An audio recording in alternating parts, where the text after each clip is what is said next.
pamusoro vakuru vedare ndadzoka zvekare nema-updates nhau dzinenge dzichiitika munyika yekwedu. Maswerawo sei kwamuri ikoko kwamunodai muri kutiona tiri tichitefenura? I hope kuti mave nezuva rakanaka kune zvese zvamanga muchiita, ende ndinovimba kuti murambe makakomborerwa naMwari pane zvese zvamunenge muchiita. Iko zvinezvi muri yeZimbabwe ndiri kutambira rimwe shoko riri kundisiririsa kwazvo, yandiri kungoti iyi ibad news, especially kuna Madzibaba Veshanduko nechiitiko ichi chiri kubuda chakaitika kumhuri yekwavo. Mwanasikana wamukoma wavo ari kunzi aripo pamavictims ekuurayiwa naanimal zvitsva, kureva kuti atotorwa,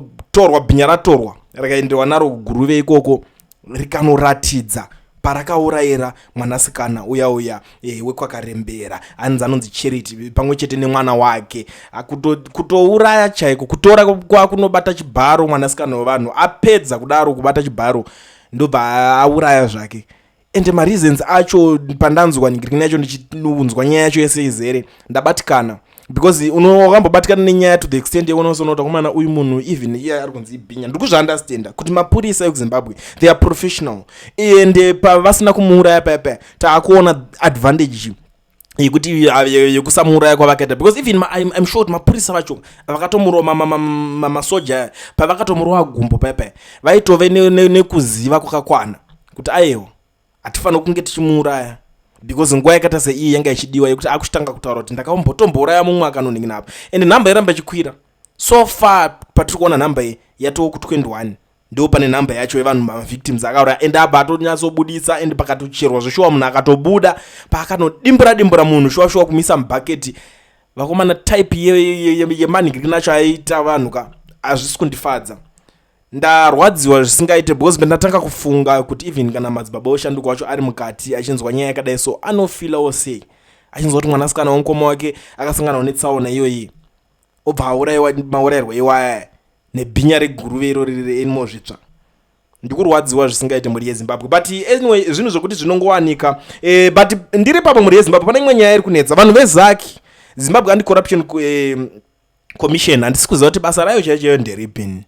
because zvinhu zvandiri kuona zviri kutaurwa panapa and I don't know kuti these guys vadotite sei, vatotitange futi here kuti titange taura nezvavo, hazvizoite kuti tinenge tiri against someone. Nyaya iri panapa yakamira kadai so, pari kunzi parents from Bedbridge hired a Vic logistics bus which was carrying about 55 learners who were going to Chibi High School located near Masvingo town as usual. The learners were carrying their trucks packed with school groceries and uniforms. We received a report that the bus was stopped and is currently being detained by ZAC online at Bubi since around 8:30 hours. ZAC officials have stated that the bus is carrying a large quantity of groceries that need to be inspected by Zimra officials. They are requesting that the bus be driven back to the border. The bus was loaded at engine garage early this morning. The situation is extremely sad, frustrating and highly disappointing.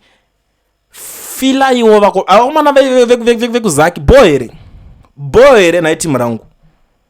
Handisi kuziva kuti ameno kana iri type yekuinvestigate corruption, what I believe is okay, chiri kunzi chahayiwa papi, you investigate make sure what can you prove us kuti vana vese vari kuenda kuchikoro bhazi rahayiwa here havasi mapassengers moinvestigata, because as anti-corruption ningirikini inofanira kunge itori pamberi pakuinvestigata, inenge iri number 1 handiti. Patikoona kuti moona kuti vana vechikoro vari kudzosera boarding moti magrosari arimo akawandisa, saka tatotombodzosera kuti Zimra itarise kuti magrosari iwayo boere mukuti chikwe. Handiti vana vanogara muBedbridge, hamuzivi kuti kuBedbridge kune dzimba, mutozviziva kuti kunogara vanhu muBedbridge, kunogara vanhu. Makangonzwa kuti Bedbridge muri kungofunga bhodha rekupinda muSouth Africa, ndozvamunenge muchingofunga chete. Vanhu havachatotenga grosari, hanzi grosari rimo rakawandisa, saka vana vekuti iwe ndoziva kuti uri kushandira unongori civil servant, uri kushandira hurumende, uri kurwadziwa nekuti vamwe vari kudya kana grosari rekuti iwo unonozorwa pamwe wanga uchidi uri kudya kana gore rese omba kwako. It's none of your business. Kana zvichinge zvanzi zviri kuenda kuchikoro siyai zvakadaro, vana zviendera kuchikoro. Zimbabwe is free to everyone. Hatidi kuti tiite nyika yekutanga zvinhu zvinenge zvingoomeserana, hazvisi kunakidza. Hatidi kuramba tienzwa zvinhu zvakadaro izvozvo. Ini ndinoziva kuti sometimes ndosaka pamwe pacho ndotozomboswera ndakanyarara like ndatotry kuti nhasi because nyaya dzacho dzandinge ndichiona ndopedzisira ndakumanakazi ndiri munhu wenyama kaini hatisi munhu wekuti tongotaura nyaya dzakangoningina ndotoningina ndosaka mundotarisa pamba chitanga tikupinda nemwoyo pamba ndotozongonyarara kuti bo here riri kuitika iyoyi because hazvisekeso izvinhu zvakadai soizvi matopo parodhi kushungurudza vanhu ndokuinvestigata corruption kwacho ikoko saka chikafu icho checorruption choda kuongororwa nezimura iri kuongorora chikafu magrosari evanhu mimi mune proof yekuti magrosari acho atobva kumhiriri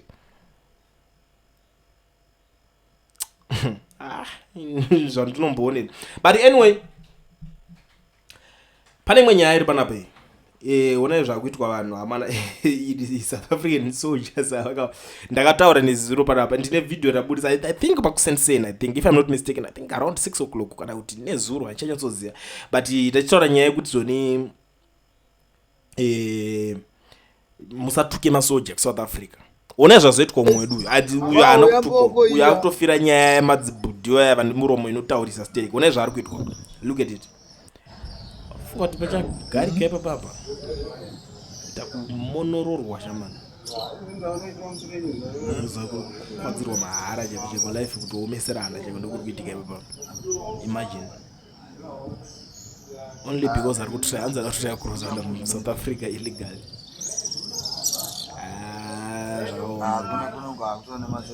ichinoshungurudzirwa vanhu zvotange pamwe South Africa vachokutooneka mamwe mahigh paying job tikoti zvimahand on mouth zvamana kuzokuona munhu asiri kutoafoda kuwana passport anenge asitorina kana basa rine musoro ranenge achitoshanda koro zvimahand on mouth zvokuti munhu akatoti musoja atotambira mari akawanda ari kutogadha chike than munhu ari kushungurudza zvinoshungurudzire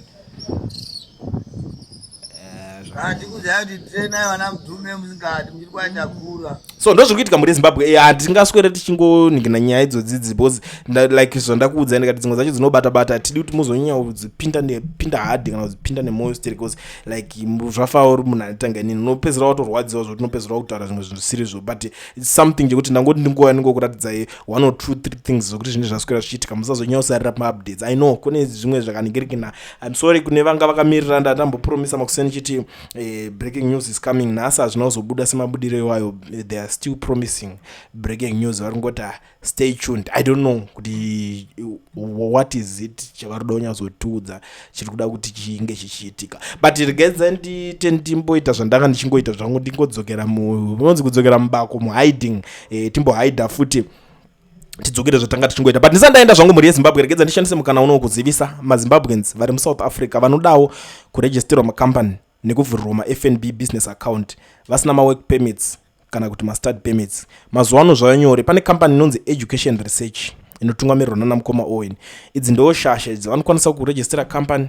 vokuvhurira FNB business account usina work permit kana kuti start permit zviri easy zvaunongoita iwo cheteka